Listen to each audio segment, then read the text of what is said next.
Hi, this is Leighton Jim, the Director of Development for the American Documentary and Animation Film Festival. And we're talking to one of our favorite people, Brent Huffman, a professor at the Medill School of Journalism over at Northwestern University. They've been with us, Brent has told me, for 9 years, and Brent has been with us for 10 years.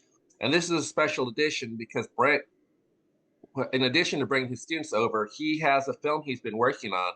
It's kind of like the Alan Parsons Project. So right now we're going to call it the Brent Huffman Project. Brent, can you first of all welcome, and can you talk to us a little bit about your film that you've been working on and getting ready for premiere? Sure, and thank you so much for having me. Like you mentioned, it's been 10 years with AmDocs, and it's been wonderful. I'm so proud of that time, and 9 years with bringing students there. So it's been incredible. And like you said, I'm a documentary filmmaker and the director of documentary journalism at the Medill School of Journalism, where I teach all things documentary and video. So my film is takes place in Yemen, and it features five women subjects, Yemeni women who are saving cultural heritage during sort of the perfect storm of threats, war and climate change and looting, and they're sort of trying to save the history of their country. And the heritage of Yemen is really incredible. I think, unfortunately, the stereotypes about Yemen in the United States are all really negative, are either war or, a country of starvation and problems and this sort of thing. So the film really highlights these incredible women subjects who are doing, these amazing things, and this rich heritage of Yemen. How did you come across your subjects, and can you tell me about the genesis of this project? Sure. So, to take a step back, my previous film, actually, a film that played at AmDocs called Saving May Sinai, is a similar story, though it follows Afghan archaeologists saving heritage, threatened heritage in Afghanistan. And in that story, or in that film, a Chinese government-owned copper mine is set to destroy an ancient Buddhist city for about $100 billion worth of copper that's buried directly under. Unfortunately, that's buried directly under the ruins of this ancient city. And the film sort of follows that fight to try to save this 5,000 years and older ancient site before it gets blown up for mining. So this idea of indigenous people, fighting to save their country's heritage is a topic that's really interesting and something that I'm really, really passionate about. And this new film kind of follows in that same, that same vein of, local people risking everything to save their heritage. In the previous film, most of the archaeologists were men, and and in Afghanistan, culturally, it's not okay for a man to film women. So it's this there's this sort of a cultural taboo in a sense. So it was really sort of difficult to, and because of the culture, there weren't women archaeologists working at the site. So I'd get questions sometimes about that, like where are the women in your film? And even though I think there's a good explanation for where they are, I've always felt bad about it. So I think in this new film, I really wanted to focus on women subjects exclusively and their sort of work. So that's part of the new film as well. What is something that when you made this film, that you discovered that you didn't know that was really intriguing? Yeah, that's a good question. I mean, I think there's a lot of things. I think one is that, again, these negative stereotypes about Yemen and the Middle East, sort of tell us things like, again, stereotypes are always shallow and wrong, but sort of tell us things like, women are sort of these are often seen as sort of the victims, right? Like the crying mother, the the sort of suffering person, but not a humanizing portrait. Certainly, and again, there's a lot of that negative stereotypes. Victims of war and victims of famine and this sort of thing. And when you're on the ground, none of those stereotypes are true. Like I think, the women have so much passion and agency and education, right? And sort of blow those sort of stereotypes out of the water right away. And then I think beyond that, there's so much nuance. So in the film, just off the top of my head, there is a 10-year-old girl that sort of, with her dad's help, taught herself how to translate ancient South Arabian scripts. So it almost looks like Egyptian hieroglyphs is what it looks like.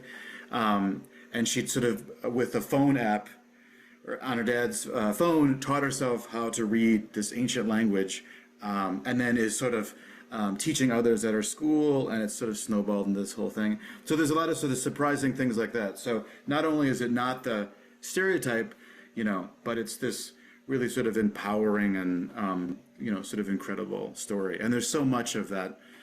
I think also Yemen is just so rich with heritage. It's a relatively small country, but there are 5 UNESCO World Heritage sites in this relatively small area, and some of the most incredible heritage. The legacy of the Queen of Sheba and sort of those ancient sites are all sort of in this relatively small area. So I think lots to be surprised by. Now let's backtrack a little bit. The first film you did in Afghanistan, was that the film you took the first time you came to AmDocs? What do you mean? When you came to AmDocs for the first time 10 years ago, was that the film you brought with Yes. you? Or Yes, that was the film, right? can you talk to me about your very first experience with AmDocs? And when you came, you were just a filmmaker, not as a professor bringing students. Can you talk about that experience? What kind of shaped you and gave you the idea to bring students to make it part of a project, to bring them, which you've done annually for 9 years? Yeah, so my first exposure to AmDocs was was also a surprise. I think there's a lot of things that are surprising about AmDocs, and I think the biggest one is that even though it's a very big event, it's very sort of personable and friendly in a way that other film festivals, honestly.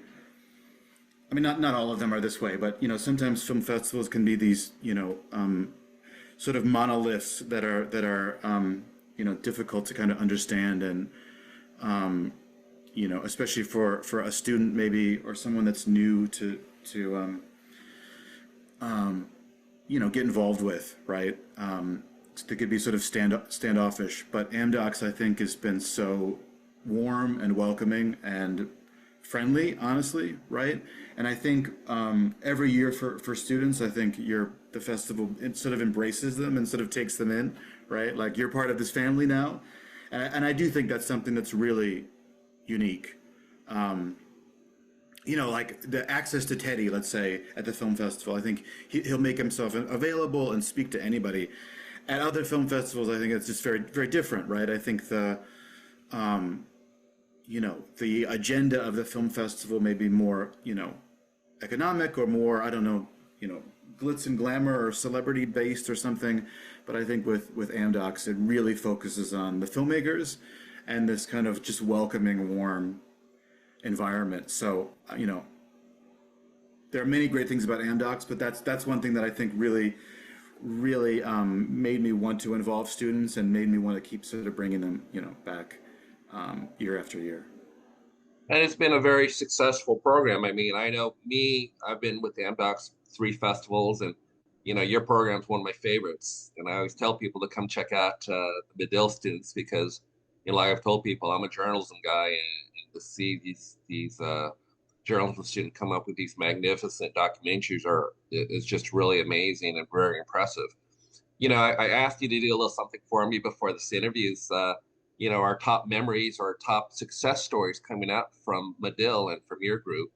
I believe you have a top three. Can you kind of go through some of the top success stories from Medill and AmDocs? Yeah, so I actually did two. I did two things. I did my top three experiences that weren't Medill based, and then I have some.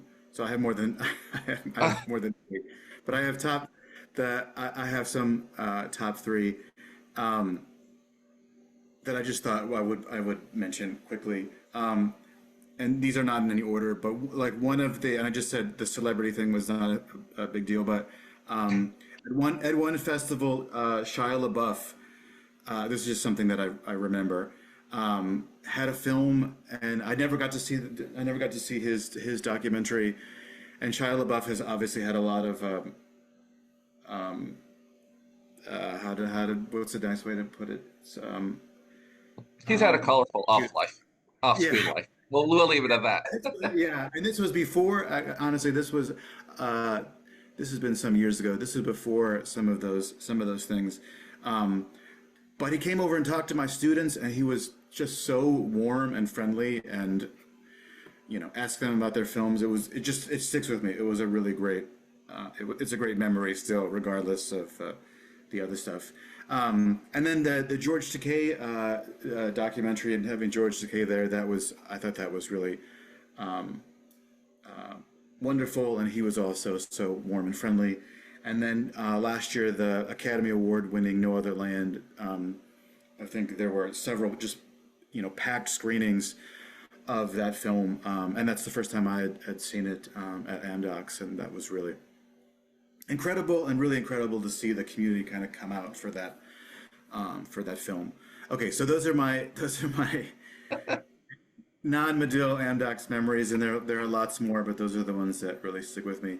And then there have been so many.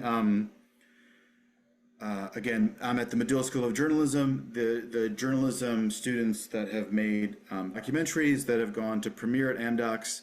There are many stories of those students after the AmDocs experience going on to play at other prestigious film festivals, winning awards, broadcasting their films, and then maybe most importantly, the AmDocs has been sort of a launching pad for their careers. So there are, students that start off from, this is their first film, they've never touched the camera before, they're making something to, partly because of AmDocs, they become sort of professional documentary filmmakers. And I think the one that we've talked about before, but maybe one that's great to start off with is Jenny Shi, who was an Chinese international student at Medill. She made a short documentary about. I'll try to do the truncated version of this, about a missing international student, or a student that goes missing, a Chinese student that goes missing at a different university in Illinois. And the short documentary is about her family comes to the United States for the first time to try to find their missing daughter. And it turns out to be a tragic story, unfortunately, but the short version played at AmDocs. Jenny did the film pitch, actually won the AmDocs Film Fund pitch to make a longer version of this film. So the shorter student version, won a student Emmy.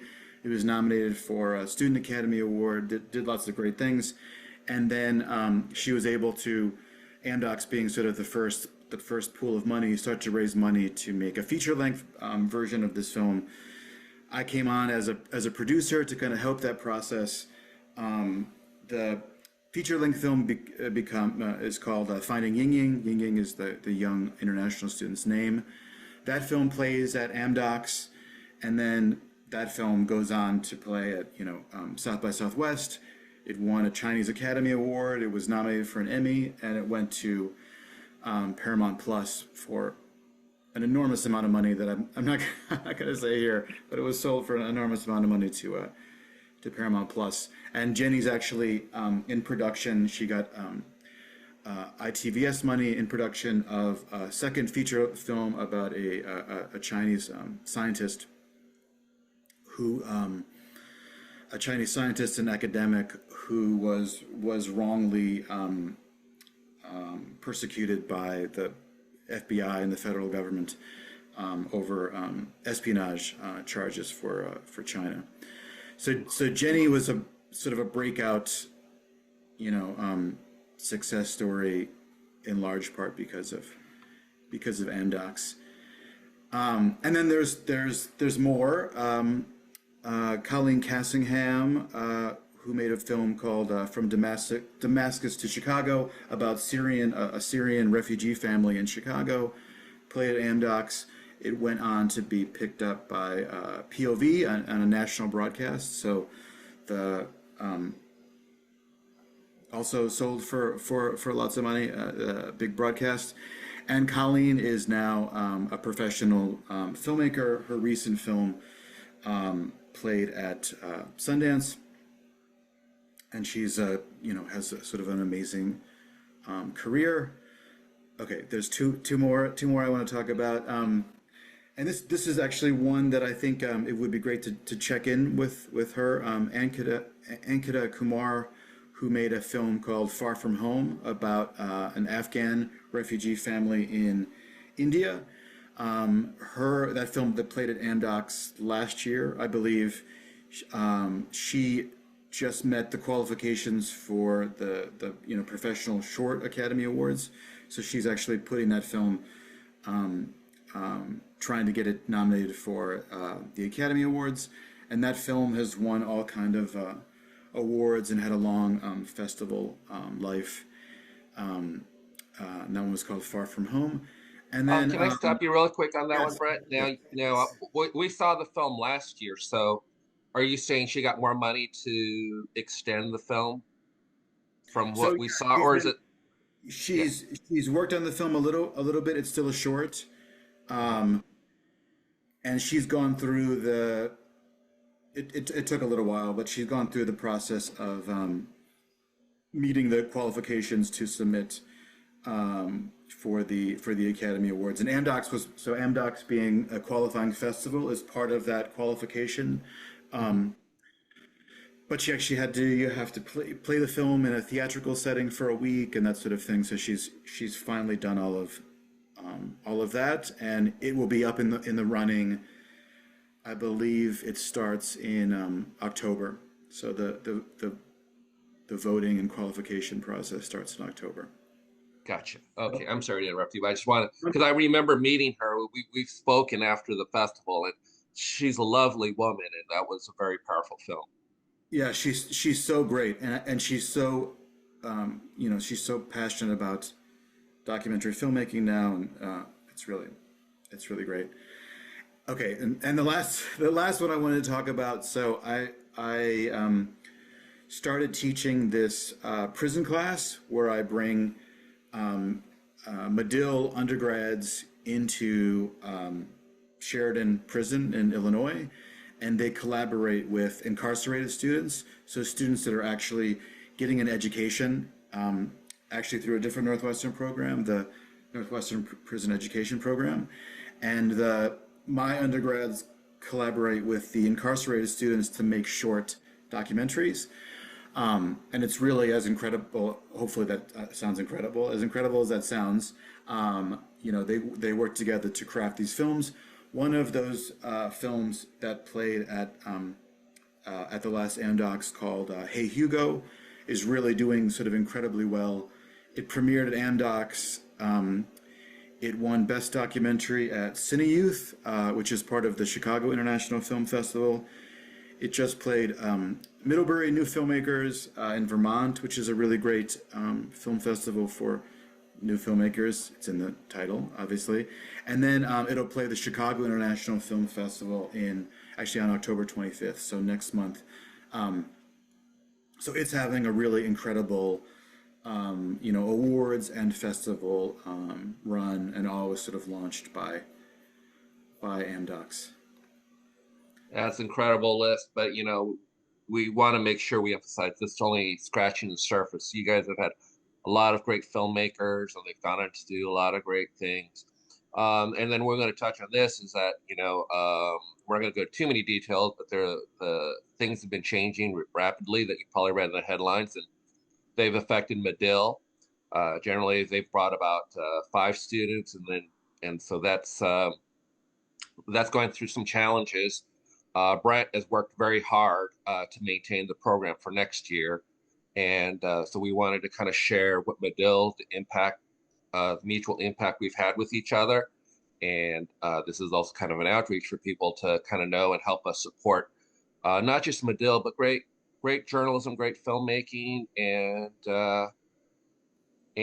so what we're going to do is in the description below, we're going to list how you can support Medill and continue to bring these students. You've brought in 5. We would like to see you bring more than just 5 because these students are incredible. And at some point, we'd like to have an alumni event. Maybe we bring in people like Jenny and Keita and all these other great filmmakers who've been there. And I mean, Medill is really a big part of our family, and we want to see what we can do to maintain that. Brett, was there anything else you'd like to add about that, and how people can support you and support the students further? So yeah, because of some of the federal cuts in funding, I have lost the ability to bring students. As you mentioned, I've sort of scrambled and I'm able to bring 2 next year, but I would love to, as you said, I would love to do you know much more. I'd love to see, as you say, the program expand instead of contract. And unfortunately, I think this will be the situation for academia for a while, probably the contraction. So yeah, I think if there are alums or passionate supporters that would like to keep this alive, please reach out. I think anything and everything would help. And as I said, this means so much to the students, and they're able to sort of do so much with it. Well, Brett, we're quickly running out of time. I apologize, but thank you so much. Thank you for being a part of the AmDocs family, not just a part of it, but a very vital member of the AmDocs family, bringing Medill and these wonderful filmmakers at the start of these magnificent careers.